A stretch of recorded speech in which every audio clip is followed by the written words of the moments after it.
catatan soal masalah agraria. Tadi maritim sedikit sudah diulas, tapi masalah agraria bagaimana?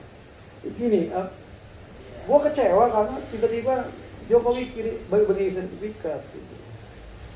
Karena seharusnya dia jalankan amanat reformasi undang-undang reformasi agraria itu. Amanat undang-undang reformasi agraria adalah redistribusi tanah. Jadi bagi tanah, bukan bagi sertifikat. Tanah-tanah negara yang tidak dipakai, PTPN atau perhutani yang tidak dipergunakan, kemudian dibagikan kepada rakyat. Sehingga dengan status hak guna pakai misalnya, kemudian rakyat kemudian memiliki tanah sendiri. Agar mereka kemudian berdaulat atas dirinya sendiri, berdiri di atas kaki sendiri. Bukan bagi sertifikat. Kan udah disorientasi nih bagi-bagi sertifikat. Dan itu kemudian muncul masalah, ternyata banyak sertifikat yang keliru, itu masalah, macam-macam.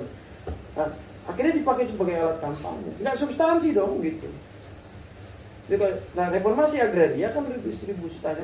Pertanyaannya sekarang adalah berapa tanah menganggur milik perhutani dan PTPN yang dinasionalisasi oleh Soekarno dari perusahaan-perusahaan Belanda, BUMN itu, perkebunan Belanda itu dinasionalisasi oleh Soekarno tahun 50-an, yang kemudian berhenti berproduksi, bahkan bangkrut, malfungsi lahannya sekarang. Ada yang jadi perumahan, ada yang jadi pabrik dan segala macam.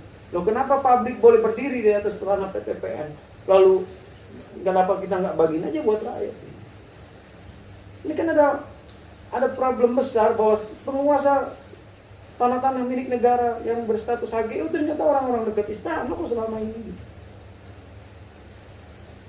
Nggak efisien juga gitu. Jangan kita lihat deh, kita buka mata kita deh. Kawasan Lido itu milik PTPN. Dikuasai oleh PT MNC Haritanu, bahkan sampai ke Taman Nasional Bedogol di atas sana. Gimana ceritanya gitu? Sedang banyak rakyat nggak punya tanah gitu.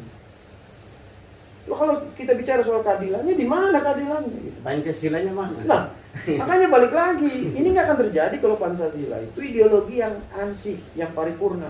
Ini karena ideologinya yang disebut sebagai ideologi oleh para petinggi negara ini. Itu adalah barang yang nanggung, ya diputer-puter untuk kepentingan mereka aja gitu.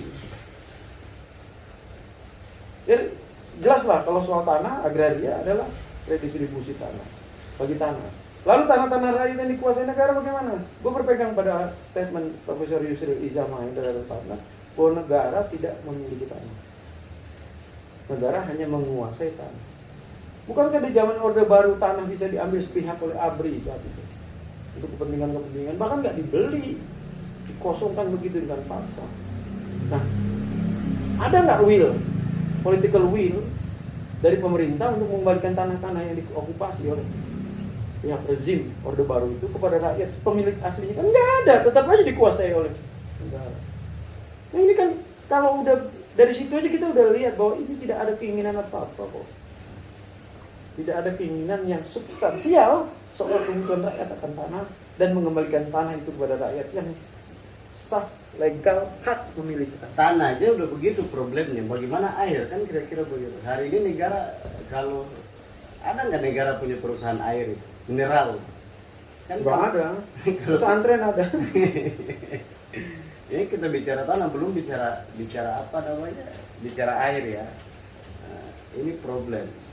Air gimana tuh? Coba lihat. Ya, lihat masalah. Contoh gini lah ya, kalau kita jalan dari Jakarta menuju Sukabumi misalnya, Bogor menuju Sukabumi, itu kan semua pabrik air mineral.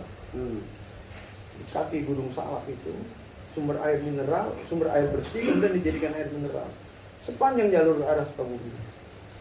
Rakyat menjadi pekerja di situ. Kan terbayang nggak sih kita nih bangsa apa sih? Jadi pekerja, sumber airnya disedot. Tanahnya milik siapa? Milik negara, PTPN. Bukankah PTPN seharusnya berkebunan? Kenapa jadi muncul pabrik air mineral di situ? Bagaimana sih standar kita terhadap kegiatan berekonomi negara ini? Lalu kita kemudian tergiur, tiba-tiba Menteri BUMN bilang BUMN A untung, prestasi. Nggak ada, kalian badan usaha. Maka doktrin badan usaha adalah untung. Jadi kalau untung bukan prestasi, wajar. Jadi kita nggak bisa bedakan mana wajar dan mana prestasi gitu. Iya. Wajib. Jadi kan gila kalau ada BUMN untung lalu girang. Lu nggak boleh girang, itu kewajiban kau memang harus untung. Yang digaji oleh pajak rakyat. Iya, kan namanya badan usaha. Kecuali kalau kementerian, kan bukan lembaga profit. Tapi kalau udah badan usaha wajib untung. Nggak untung 1 semester, pecat direksi dan komisarisnya. Kan gitu gampang betul, berarti kalian berangkat jadi direksi dan komisaris tanpa visi.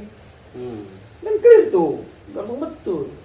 Yakin deh kalau perusahaan swasta, direksi sama komisarisnya gagal 1 semester bikin untung perusahaan, ini dipecat pasti. Kok negara ini baik betul? Taruhlah sekarang Apa karena relawan-relawan nih?